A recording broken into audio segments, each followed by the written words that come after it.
Hello, and welcome to your daily AI news update. I'm Isabella Yuha, and today is Wednesday, October 15th, 2025. Let's dive into the fascinating world of artificial intelligence and see what's been happening. First up, Google has announced a significant investment by opening a new artificial intelligence hub in Visakhapatnam, India. This huge investment will help bring more AI-powered services and better internet to people and businesses across India, creating new job opportunities and boosting the economy. Next, Oracle has launched its new AI data platform, a tool designed to help businesses securely connect their company information with advanced AI models. This matters because it makes it much easier for companies to use AI to automate daily tasks, find new business opportunities, and make faster, smarter decisions, which could lead to better services and products for us all.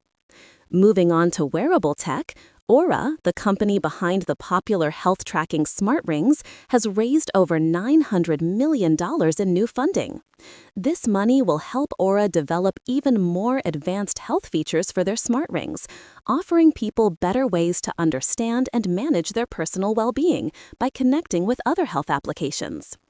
In security news, iPro has updated its AI-powered security software called ActiveGuard with a new free text search capability.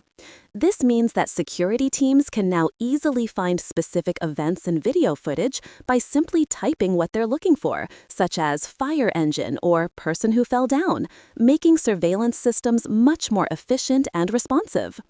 Finally, Apple has unveiled its new M5 chip, which is specifically designed to significantly boost the performance of artificial intelligence tasks in devices like the latest MacBook Pro, iPad Pro, and Apple Vision Pro.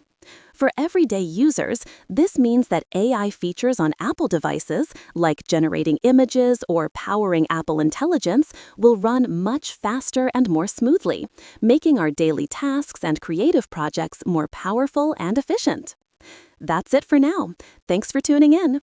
I'm Isabella Yuha, helping people feel confident with new technology.